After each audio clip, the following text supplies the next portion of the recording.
Welcome back, crafters. This is Michelle with My Flights of Fancy, and today we're going to make this cute, fun card. As you see, it fits in an envelope and pops up just like that. And it sits all by itself. Mind you, you're not at the best angle to see that, but this is how it looks. Super fun, super easy. Best of all, fits into an envelope so you can mail it off to whoever you'd like. So, let's get started. With everything else, as you know, I like to be thrifty with my cardstock. So today, I'm going to show you how to get 2 of these cards from 1 sheet of cardstock. So first, we're going to cut at 3.5.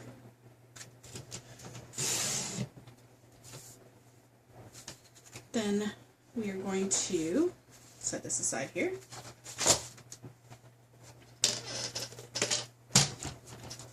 We're going to turn this, cut it at 11.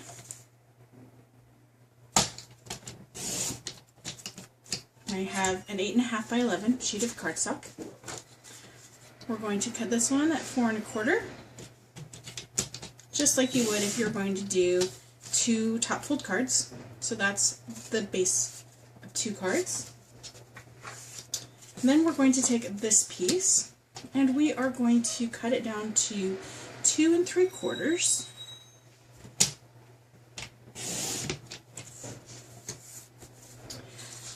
And then we're going to cut that into 5.25. And we're actually going to use 2 of those.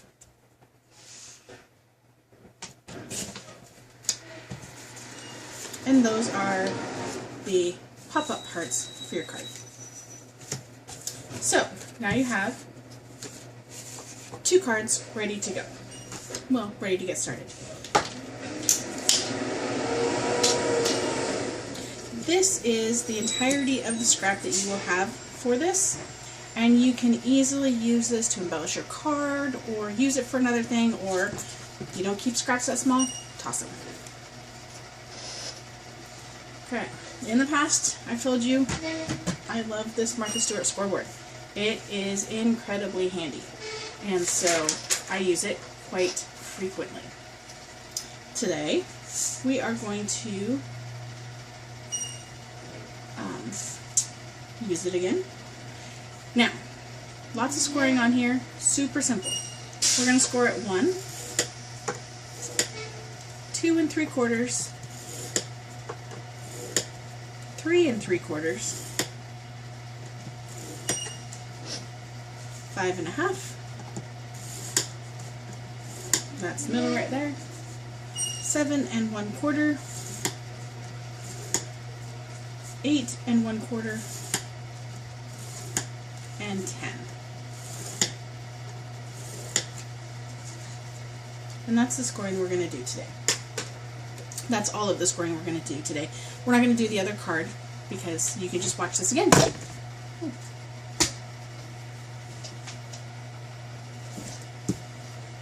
Okay, you're going to need your bone folder, and you're just going to score everything.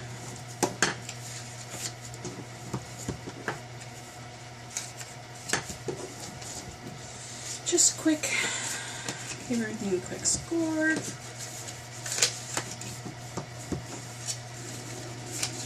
Now when you have a white core cardstock, one of the things to remember is you want to bend up on the part that you've pushed in when you're scoring.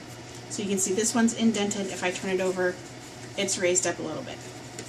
So you want that inside to be pointing to the outside of the corner, like this.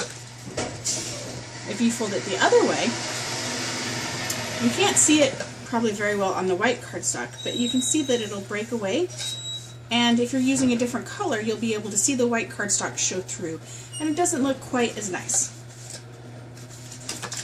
Alright, now we're going to do some gluing.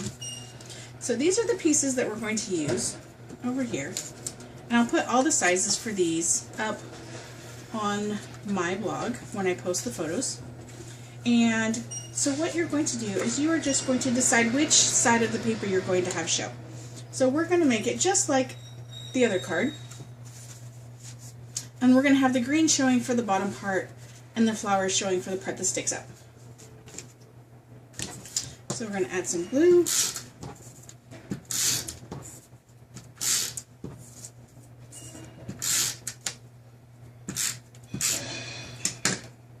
I'm not putting glue right in the very middle because we're going to be cutting a slit, and so we don't necessarily want that to get all gummy in our paper trimmer.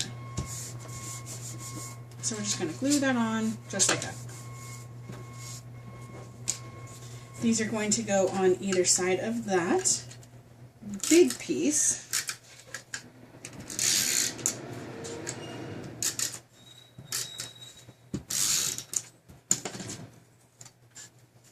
And when you trim your paper, if you want, you can trim it just a smidge smaller so that you can have some white on the edges too. I thought it was kind of fun without the white edges on the sides, but just at the corners of the piece. Got a fun cat hair. My cats love to have their hair everywhere. Okay, so that's what we have so far. And I'll explain this piece in a few minutes. And then the zip strips, I like using them. I don't like measuring them quite so much. So generally I will just put them on and then trim off any excess.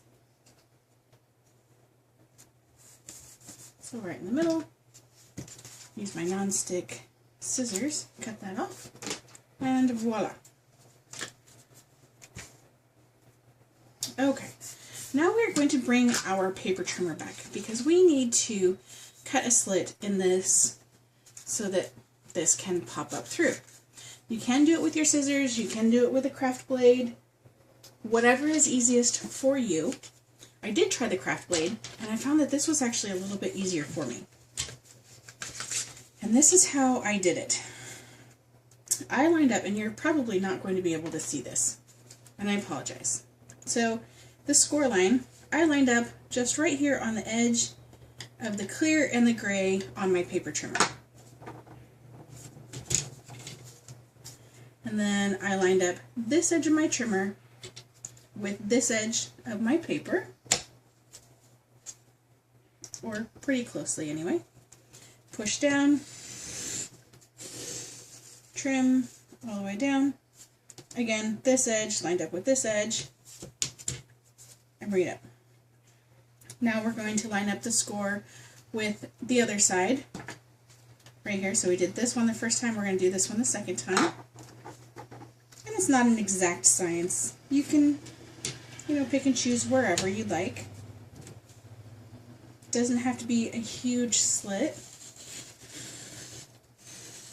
You do want to make sure you're putting enough pressure on there because you are cutting through the cardstock and the B&T paper that's on the other side. So, as you can see, my slit's actually going to be kind of large this time because I didn't line it up quite so well. That's quite alright. And then, put your trimmer away, grab your scissors or a craft knife, and then you're just going to connect the lines. Easy peasy. And if it didn't cut all the way through, just go ahead and snip. Voila. Nice and neat, edges match up, we're good. Okay, so when you fold this, this is going to go like this on the bottom side. Okay? And so you want to make sure that you're putting the glue on the correct side. But before we glue that, let's glue this piece together. So this one, as you can see, I stamped on it already. Didn't much care for how that looked. So I went and I cut a piece with my Cricut, and we'll stamp on that. I'm using the Card Chatter Sympathy set. This is actually a retired set, but I really like it. Has some great sentiments. It doesn't have to be sympathy. Thinking of you could just be a just because. Just because I'm thinking about you. So put that on there, a little bit of pressure. I like to let it sit for a couple seconds. Voila. Nice crisp stamp. Fabulous. Okay, and then we are going to put plenty of glue on there.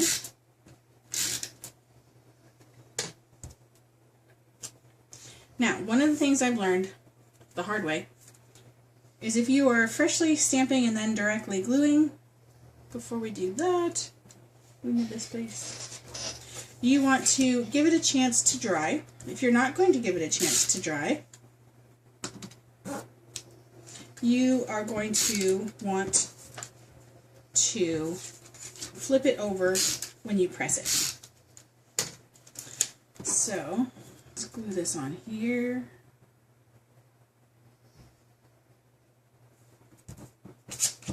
Turn over and press. Now this has been stamped for a while, but I'm paranoid that way.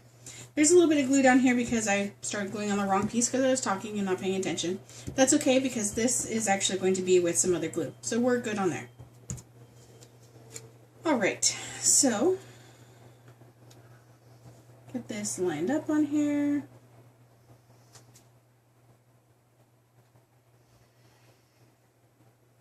Push it to tack it down, flip it over, lots of pressure. Okay, now it's golden. Now we can add some glue. So when you're gluing, you want this to be face up. And on one side, you're going to glue at the very bottom. And at the other side, you're going to glue along the score line. And you might want to use something better than Tombow for this, but works fairly easily and quickly because it's a video. I'm just showing you how to do all of this. Okay, so we've put our piece through, so it sticks up there. And we're going to lay it down like this. We're going to fold this under. We're going to bring this down all the way to the bottom. And we're going to line it up at the bottom. Try and getting it centered. Does not have to be perfect. As you can see, our thing is wide enough. We had to make it a little bit wider so that it could accommodate our little edges there. Alright, so that is all glued down. Then what we're going to do, the easiest way to do this, is we're going to fold this paper. And remember that B&T did not have a crease on it yet, so it's going to be a little bit stiff. We're going to fold this glued piece to the bottom side. And we're just going to lay it down.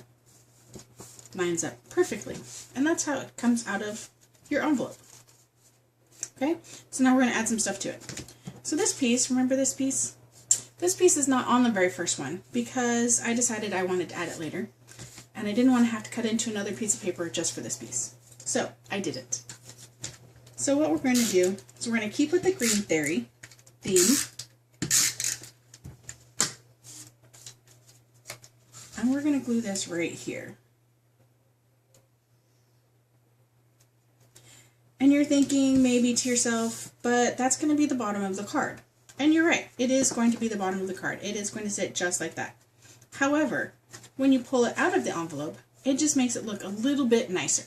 So, we all like a little bit nicer. This is all I have left of my yellow from my baker's twine. And we're just going to drop that through. And we're going to tie a pretty little bow.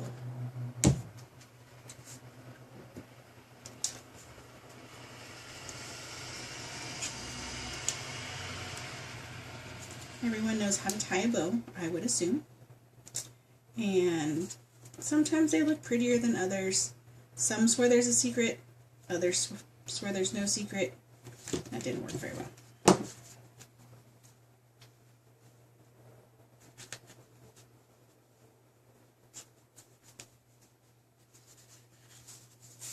I'm going to futz with this some more. Okay.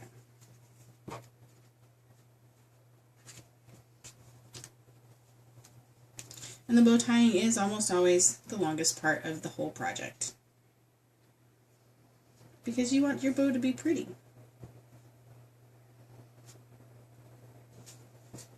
Okay, so my bow is in that, awkward teenager stage. So what you're going to do is you're going to put your finger or your thumb or whichever onto the knot right there. You're going to grab one of the strings and you're going to pull while putting pressure on the knot. And that helps keep the knot tight, but allows you to make your bow a little bit smaller. And then we're going to do that same thing to the other side. Yes, sometimes they curl, especially the bakers, because it has multiple strings in it and they're twisted together. So that's why the baker's twine twists more when you do that. And you can just futz with it and play with it until you like it. And we're going to call that good.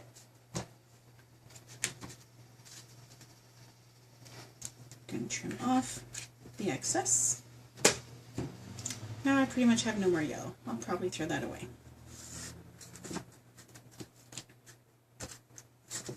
And there you have your card.